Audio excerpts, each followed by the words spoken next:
सुन रहे हैं ईएफए school radio. Hello जी। और की हाल है? अगर दुखी हो तो खुश हो जाओ, और अगर खुश हो तो और खुश होने के लिए तैयार हो जाओ, क्योंकि ये है हमारा ईएफए रेडियो। और मैं हूँ आपकी प्यारी दोस्त आकांक्षा उपाध्याय, प्यार से कह सकते हो अक्षु। आज हम ईएफए रेडियो में चटपटी कहानी, सैर सपाटा, अंदाज अपना अपना और भी बहुत कुछ सुनते हुए चलिए हमारे इस मजेदार सफर को आगे बढ़ाते हैं। वैसे बड़े बड़े शहरों में छोटी छोटी बातें होती रहती है, और स्कूल में क्या हो रहा है ये जानने के लिए सुनते हैं स्कूल समाचार।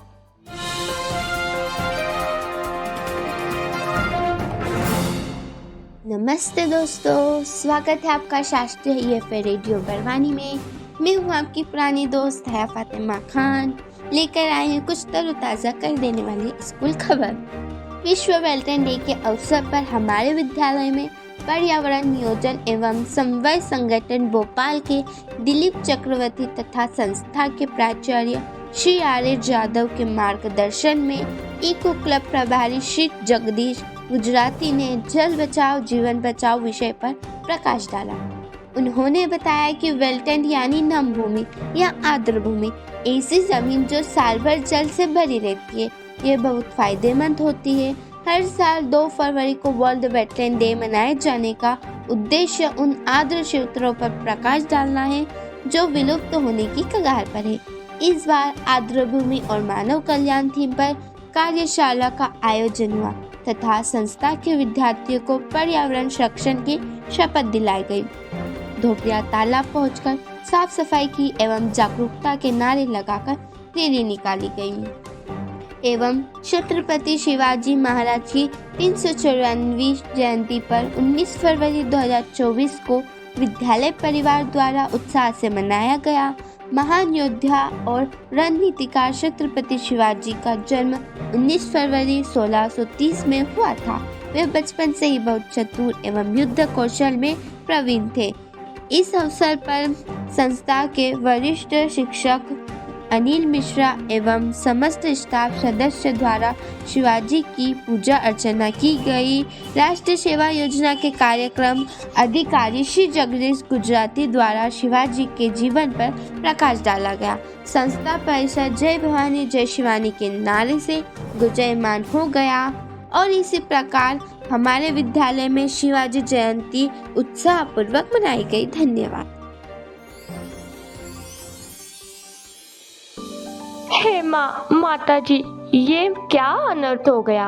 अभी तक हमने चटपटी कहानी नहीं सुनी। नहीं, ये पाप मुझे नहीं करना। तो सुनते हैं चटपटी कहानी। नमस्ते, मेरा नाम वीर महेश वर्मा है। मैं कक्षा 9 में अध्ययन करता हूँ। मैं आपको एक चटपटी कहानी सुनाने जा रहा हूँ, जो कि एक बहुत बड़े कंजूस सेठ के घर में कोई मेहमान आया। तभी कंजूस सेठ ने अपने बेटे से कहा कि बेटा, मेहमान के लिए आधा किलो बेहतरीन मिठाई ले आओ। बेटा बाहर गया और कई घंटों के बाद वापस घर आया। तब कंजूस सेठ ने पूछा, मिठाई कहाँ है? बेटे ने कहना शुरू किया, अरे पिताजी, पहले मैं मिठाई की दुकान पर गया और हलवाई से बोला कि सबसे अच्छी बेहतरीन मिठाई दे दो। तब हलवाई ने कहा, बेटा, मैं तुम्हें ऐसी मिठाई दूंगा बिल्कुल मक्खन जैसी। फिर मैंने सोचा क्यों ना मैं मक्खन ही ले लूँ। तभी मैं मक्खन लेने दुकान गया और दुकानदार से कहा, सबसे बढ़िया मक्खन दे दो। तब दुकानदार बोला कि ऐसा मक्खन दूंगा बिल्कुल शहद जैसा। फिर मैंने सोचा क्यों ना मैं शहद ही ले लूँ। तब मैं शहद वाले के पास गया और उससे कहा कि सबसे अच्छा शहद दे दो। शहद वाला बोला, ऐसा शहद दूंगा बिल्कुल पानी जैसा साफ। तो पिताजी, फिर मैंने सोचा कि पानी तो अपने घर पर ही है और मैं खाली घर चला आया। कंजूस बहुत खुश हुआ और अपने बेटे को खूब शाबाशी दी। लेकिन तभी कंजूस सेठ के मन में एक ख्याल आया और अपने बेटे से पूछा कि बेटा, तू इतनी दूर घूम कर आया तो तेरी चप्पल तो घिस गई होगी। तब कंजूस सेठ का बेटा बोला, नहीं पिताजी, मैं तो घर पर आए मेहमान की चप्पल पहन गया था। बेटे की ये बात सुनकर कंजूस बाप की आंखों में खुशी के आंसू आ गए और अपने बेटे को गले लगा लिया और कहा कि बेटा, तू जीवन में मुझसे भी कहीं ज़्यादा कंजूस बनेगा और पैसा बचाने में खूब आगे बढ़ेगा। धन्यवाद।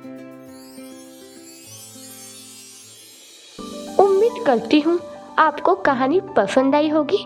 चलिए आगे बढ़ते हैं। हमारा देश फास्टेस्ट ग्रोइंग कंट्रीज में 11वें नंबर पर आता है। इंडिया हर सेक्टर में बहुत तेजी से डेवलप हो रहा है और बात करें इंफ्रास्ट्रक्चर की, भारत मंडपम उसके लिए एक बेस्ट एग्जाम्पल होगा। तो चलिए चलते हैं एक प्यारी सी सैर पर और जानते हैं क्या है और कैसा है हमारा भारत मंडपम। नमस्ते दोस्तों, तो कैसे हैं आप लोग। मैं वृंदा यादव EFA रेडियो के अंतर्गत प्रसिद्ध स्थल के बारे में बताने जा रही हूँ। ये बिल्डिंग दिल्ली की सबसे इंटरेस्टिंग बिल्डिंग्स में से एक है। ऐसी बातें जो बाइडेन, इमैनुअल मैक्रोन और ऋषि सुनक जैसे वर्ल्ड लीडर्स कहते हैं। G20 की प्रेसिडेंसी में बदलते हुए भारत के रूप में दुनिया ने देखा। तो अब तक तो आप लोग समझ ही गए होंगे, भारत मंडपम भारत का एडवांस और लग्जूरियस इंटरनेशनल एग्जीबिशन 123 एकड़ में फैला हुआ ये कॉम्प्लेक्स एग्जीबिशन सेंटर है। तो आइए इसके बारे में थोड़ा और जानते हैं। यहाँ ये कन्वेंशन सेंटर एक शंख के आकार में बना है।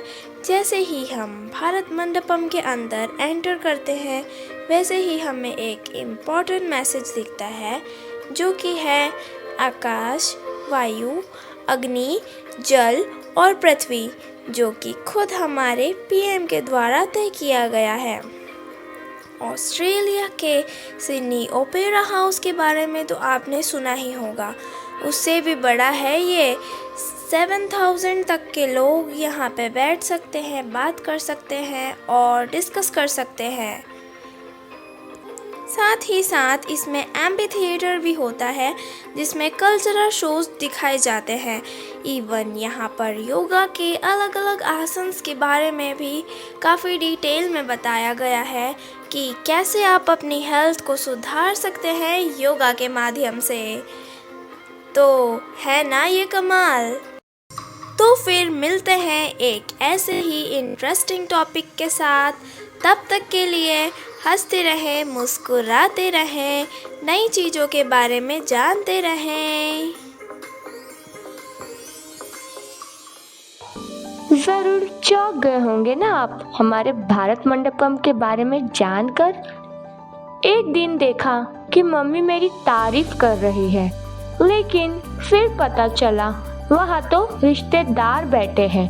वैसे सबका अंदाज अपना अपना होता है, लेकिन इस बार हमारे रेडियो में किसका क्या अंदाज है, चलिए जानते हैं।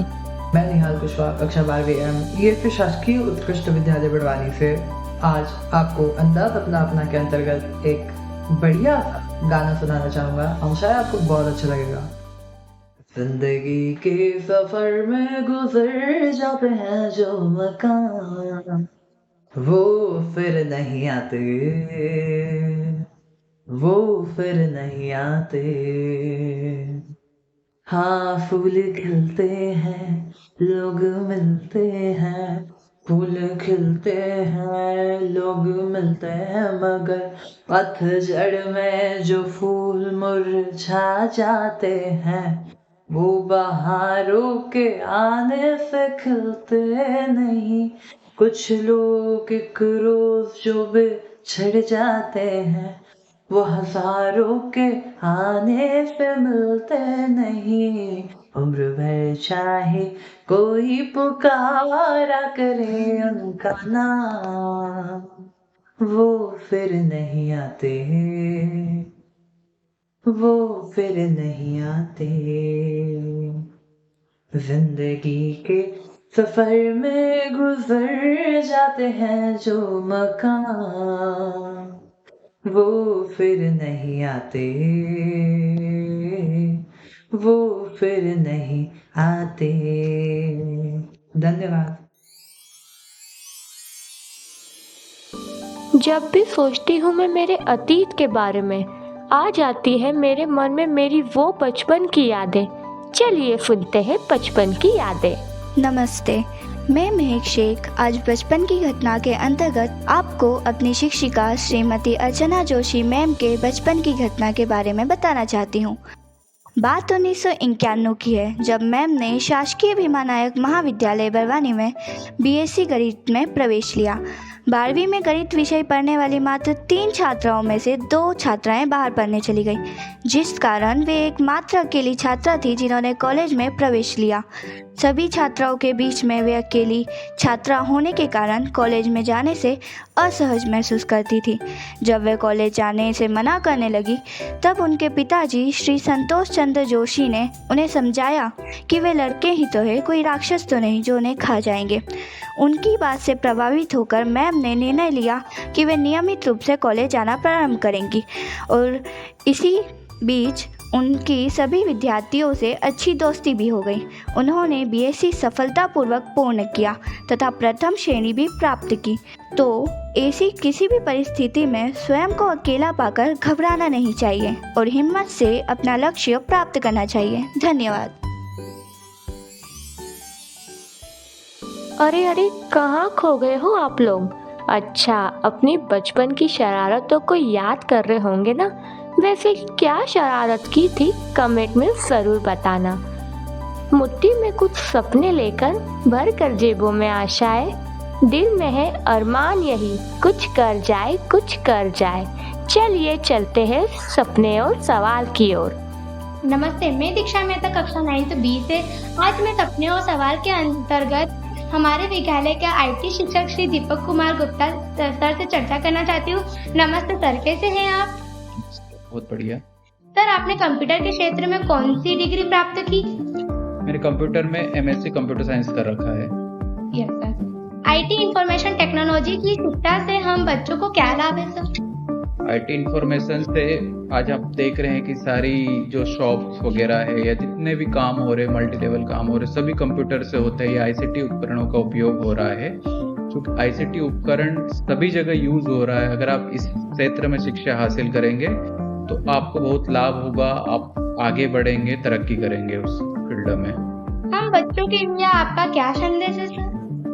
आप बच्चे मन लगा के पढ़ाई करें, है ना, सारी चीज़ों पर अपना फोकस जमा के रखें। शिक्षा का उद्देश्य है अपना व्यवसाय करना, न कि केवल नौकरी के लिए ही आगे बढ़ते हैं। आप ध्यान दें, जब आप पढ़ रहे हैं तो ही ध्यान रखें कि आपके आसपास क्या ज़रूरत है और आप उन ज़रूरतों में अपना क्या व्यवसाय चुन सकते हैं या आप क्या उसमें अच्छा कर सकते हैं, है ना, उसके लिए प्रयास करते रहे, न कि केवल नौकरी के पीछे ही बैठे रहे। जी सर। सर, आपने महत्वपूर्ण जानकारी दी, आपका बहुत बहुत धन्यवाद। तालियां तालियां। आज के ज़माने में जेंडर इक्वलिटी कितनी ज़रूरी है, आइए जानते हैं चले जाने को सुनकर। तो फ्रेंड्स, आज हम एक बहुत इम्पॉर्टेंट टॉपिक पर बात करने जा रहे हैं, फेमिनिज्म। आखिर क्या है फेमिनिज्म और क्यों ये आज इतना ज़रूरी है?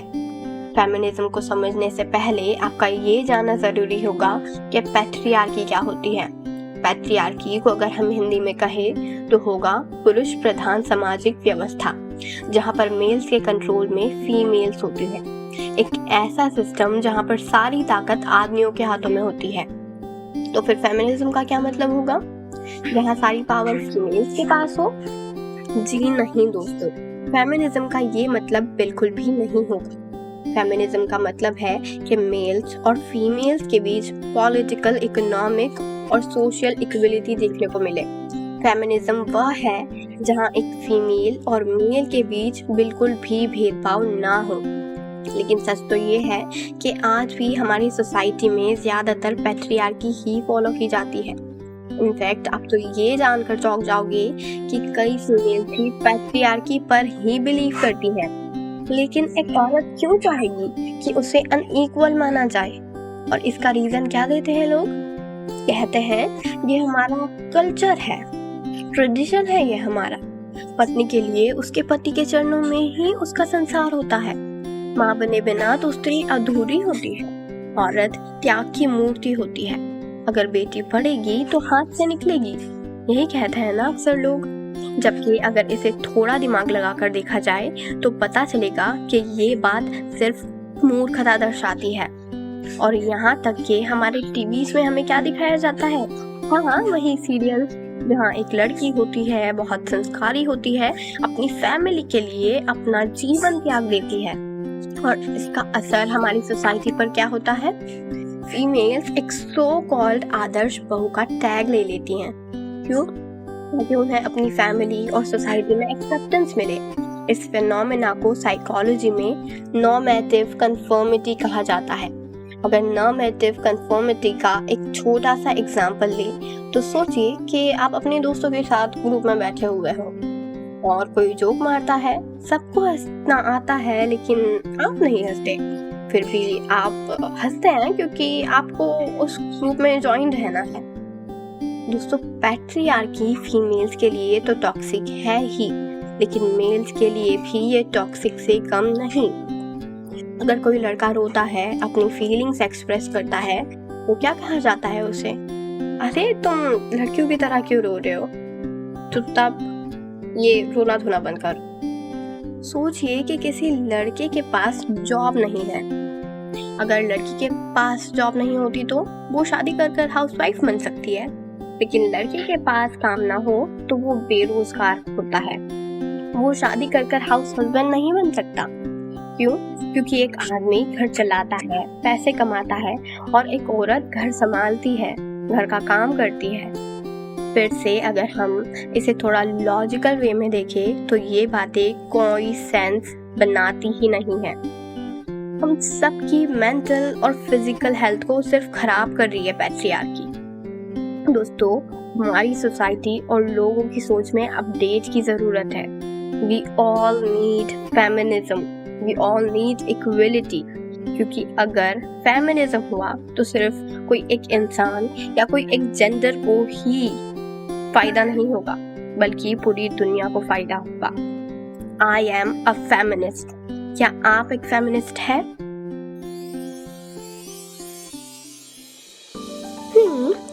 एक कवि है, कसम खा कर बैठे हैं कि आज कविता लिख कर ही मानूंगा। कविता की कॉपी वगैरह बना रखी है, ठान लिया है कि आज कविता लिखनी ही है। सोचते रहे लेकिन कुछ सोचा ही नहीं, तो इसी पर कविता लिख डाली के कुछ ही नहीं रहा। लिपटी रजाई में ठंडक सी अकड़ी उंगलियों में कलम पकड़, मोटे तकिए पर रख कविता की कापी, मैंने इस जीवन की गली गली नापी। हाथ कुछ लगा नहीं, कोई भी भाव कमबख्त जगा नहीं। अरे वैसे इस बार EFA रेडियो में कौन सी कविता है, चलिए जानते हैं। नमस्कार, मैं दर्शिल सनोटिया 9वीं C से आज आप सभी को EFA रेडियो के अंतर्गत एक कविता सुनाना चाहता हूँ जो सुमित्रा नंदन पंत ने लिखी है।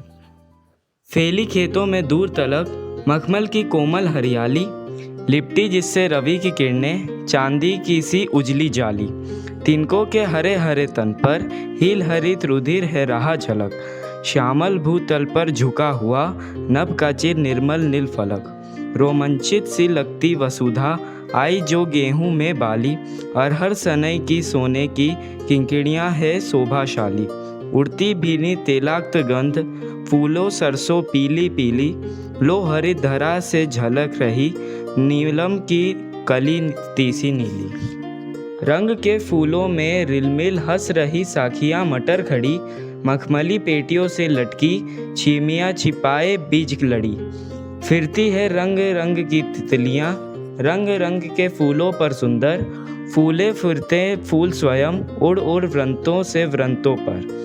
पीले मीठे अमरूदों में अब लाल लाल चित्तियाँ पड़ी, पक गए सुनहले मधुर बेर, अव्वलियाँ से तरु की डाल जड़ी। ल पालक म धनिया, लौकी ओ सेव फली फैली, मखमली टमाटर हुए लाल, मिर्चों की बड़ी हरी थैली। धन्यवाद। गुरुर् ब्रह्मा गुरुर्विष्णु गुरुर्देवो महेश्वरा, गुरुर् साक्षात् परब्रह्म तस्मै शिव गुरुवे नमः। चलिए जानते हैं कौन है हमारा teachers of the day. Hello friends, मैं हूँ अनम शेख और आज मैं आपको बताऊंगी कि कौन है इस बार का teachers of the day. So इस बार the teachers of the day हैं श्रीमती सोनल महाजन मैम, जो कि हमारे विद्यालय की जीव विज्ञान की उच्च माध्यमिक शिक्षिका हैं। उनका स्वभाव बहुत ही मधुर एवं व्यवहार बहुत ही अच्छा है। इनके द्वारा जीव विज्ञान का अध्यापन अत्यंत रोचक एवं सरल तरीके से कराया जाता है। समय समय पर सभी विद्यार्थियों को प्रायोगिक कार्य करवाकर उनका उचित मार्गदर्शन भी इनके द्वारा दिया जाता है। विद्यालय के समस्त विद्यार्थियों का स्वास्थ्य परीक्षण भी इन्होंने करवाया है। इनका जन्म ओलपाड़ तहसील जिला सूरत गुजरात में श्री नामदेव एवं श्रीमती उषा महाजन के घर हुआ। इनकी संपूर्ण विद्यालयीन शिक्षा म्यूनिसिपल हाई स्कूल एवं जूनियर कॉलेज शहादा महाराष्ट्र में हुई। इन्होंने बीएससी और एमएससी महाराष्ट्र से ही की। विवाह के बाद वर्तमान में ये मध्य प्रदेश में निवासरत हैं। इनका बचपन से डॉक्टर बनने का सपना था, लेकिन अपने शिक्षकों से प्रेरित होकर इन्होंने शिक्षक बनना पसंद किया। इनके द्वारा सेनवा के नीचे विद्यालय, बड़वानी के सेंट जोसेफ विद्यालय में शिक्षक कार्य करने के बाद वर्ष 2022 में शासकीय उत्कृष्ट विद्यालय क्रमांक 1 बड़वानी में नियुक्ति हुई। इनकी रुचि स्वादिष्ट भोजन बनाना, नई नई जगह घूमना, पुस्तकें पढ़ना आदि है।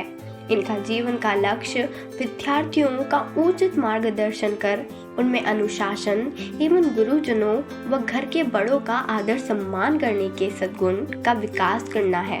सभी विद्यार्थियों को विषय से संबंधित संपूर्ण ज्ञान प्रदान कर उनका भविष्य उज्जवल बनाना है।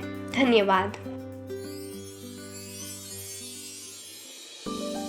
आप अपने मन चाही जिंदगी पा सकते हैं अगर आपने मेहनत की हो तो। कुछ लोग ऐसे होते हैं जो कम उम्र में बहुत कुछ अचीव कर लेते हैं और इन्हीं को बोलते हैं हम सुपरस्टार। चलिए बढ़ते हैं स्कूल सुपरस्टार की ओर। नमस्ते, मैं जानवी सेन कक्षा 11वीं से। मैं आज आपको हमारे विद्यालय के सुपरस्टार के बारे में बताना चाहती हूँ। तो हमारे विद्यालय के सुपरस्टार है कक्षा 11वीं की संयोगिता डावर, जो कि हमारी संस्था की सबसे अच्छी चित्रकार है।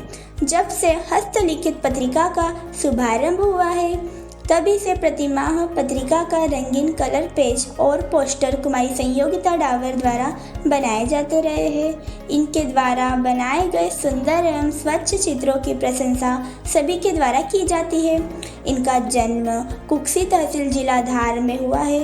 इनके पिता श्री कैलाश डावर शिक्षक एवं माता श्री गुड्डी डावर है।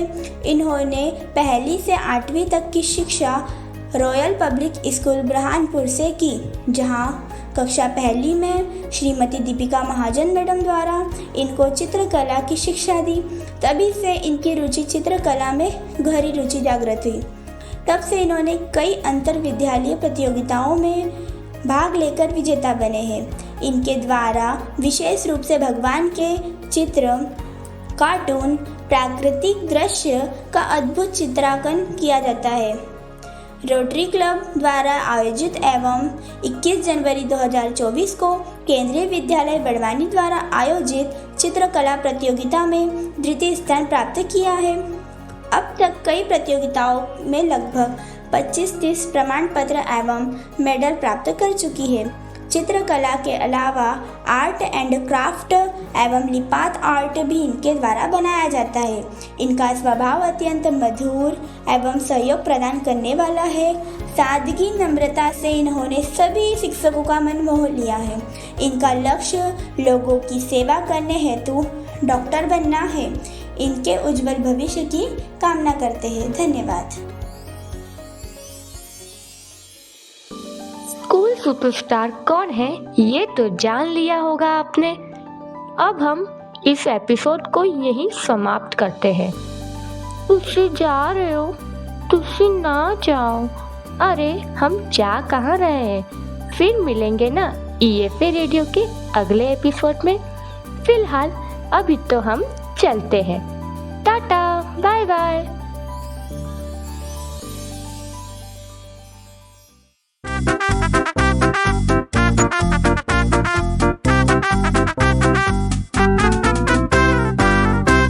आप सुन रहे थे EFA स्कूल रेडियो।